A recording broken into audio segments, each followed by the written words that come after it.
Bharatiya Janata party के मुख्यमंत्री सीना चौड़ा करके बोलते हैं कि हमारे वहाँ महिलाएं सेफ हैं। अपने अंदर झांक के देखना चाहिए कि जब से ये सरकार आई है तब से रेप पीड़िता महिलाओं की सुरक्षा पे एक बड़ा सवालिया निशान पूरे देश में, उत्तर प्रदेश पे लग चुका है। मुरादाबाद में 14 साल की मासूम बच्ची के साथ गैंगरेप का मामला लगातार बढ़ता जा रहा है। अब इस गैंगरेप के मामले को लेकर पॉलिटिक्स शुरू हो गई है।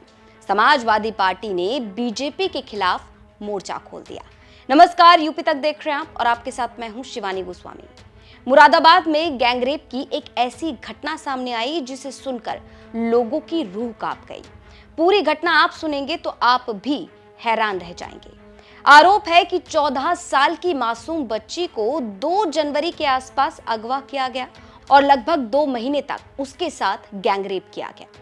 गैंगरेप का आरोप 4 मुस्लिम युवकों पर लगा है, जिसमें से पुलिस ने एक आरोपी सलमान को गिरफ्तार कर लिया है। पूरी घटना क्या है ये हम आपको बताएंगे, लेकिन सबसे पहले समझिए कि किस तरीके से इस मामले को लेकर अब राजनीति तेज हो गई है। समाजवादी पार्टी ने सीधा सीधा बीजेपी सरकार पर हमला बोला है।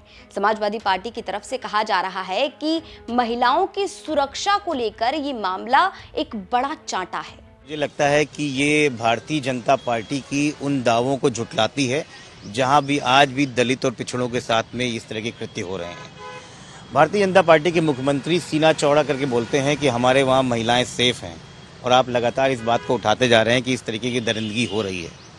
वो किसी भी धर्म के लोगों ने किया है, लेकिन रेप एक जघन्य अपराध है और भारतीय जनता पार्टी को कानून व्यवस्थाओं पर बार बार अपने अंदर झांक के देखना चाहिए कि जब से ये सरकार आई है तब से रेप पीड़िता महिलाओं की सुरक्षा पे एक बड़ा सवालिया निशान पूरे देश में, उत्तर प्रदेश पे लग चुका है।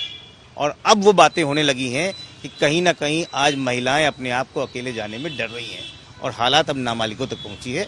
भारतीय जनता पार्टी को तुरंत एक्शन लेना चाहिए और कानून व्यवस्था को ठीक करना चाहिए। आपने जो आरोप लगाए हैं उसमें ये भी कहा है कि लड़की के हाथ में ओम का निशान था जिस पर एसिड फेंका गया, जबरदस्ती 2 महीने तक उस लड़की को बीफ का सेवन कराया गया। ये सब आरोप परिवार ने लगाए हैं।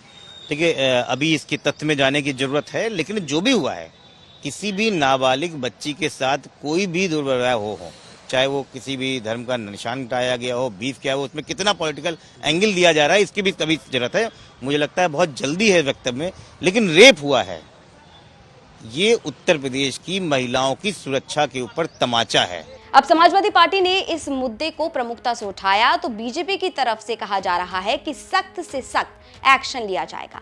आरोपियों को किसी भी सूरत में बख्शा नहीं जाएगा। निश्चित रूप से ऐसे दरिंदों के खिलाफ, ऐसे अमानवीय कृत्य करने वालों के खिलाफ, इस तरह के समाज के जो एक कुष्ठ हैं, कोढ़ हैं, ऐसे लोगों को पूरी तरह नेस्त नाबूद करने के लिए, कठोर कार्रवाई करने के लिए हमारी सरकार प्रतिबद्ध है। किसी भी कीमत पर जो भी उसमें घटना में शामिल लोग होंगे, जो भी दोषी होंगे, कठोरतम कार्रवाई हमारी प्रदेश सरकार करेगी। तो आपने यहाँ पर राजनीति सुनी कि किस तरीके से बयानबाजियां शुरू हो गई हैं, लेकिन अब जरा पूरा मामला समझ लीजिए ग्राफिक्स के जरिए। बच्ची को बाजार से अगवा किया गया, 4 मुस्लिम लड़कों पर अपहरण कर गैंगरेप का आरोप लगाया गया है। सलमान, जुबैर, राशिद और आरिफ पर गैंगरेप का आरोप है। हाथ पर बने ओम के चिन्ह को तेजाब से मिटाने का आरोप है। खाना मांगने पर जबरदस्ती मांस खिलाया जाता था और 2 महीने तक बच्ची के साथ घिनौनी वारदात को अंजाम दिया गया। तो पीड़ित बच्ची की चाची की तहरीर पर यह शिकायत एफआईआर दर्ज की गई है। चाची के मुताबिक बच्ची को 2 जनवरी के आसपास अगवा किया गया और 2 मार्च को, यानी कि लगभग 2 महीने बाद बच्ची घर लौटी और जब परिवार वालों को अपने साथ बीती इस वारदात के बारे में बताया तो घर वालों के पैरों तले जमीन खिसक गई। पीड़िता की चाची के मुताबिक जब बच्ची को भूख लगती थी तो उसे खाने में मांस जबरदस्ती खिलाया जाता था। बच्ची के हाथ पर जो ओम का टैटू था उसे मिटाने के लिए तेजाब का इस्तेमाल किया गया।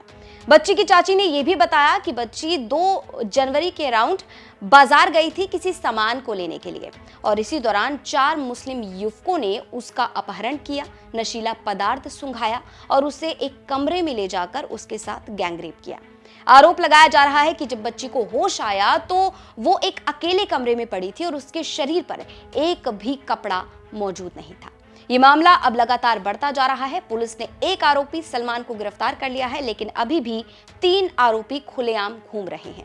पुलिस लगातार आरोपियों की गिरफ्तारी के लिए दबिश दे रही है, लेकिन जिस तरीके से इस मामले में अब राजनीति तेज हो गई है, इसको लेकर आप क्या कहेंगे, ये हमें कमेंट बॉक्स में जरूर बताइए। ये खबर हमें भेजी थी लखनऊ से हमारे सहयोगी समर्थ श्रीवास्तव ने। इस पर अपनी राय कमेंट बॉक्स में जरूर रखें। और जैसा कि आप सभी जानते हैं, उत्तर प्रदेश की तमाम खबरों को जानने के लिए लगातार देखते रहिए यूपी तक।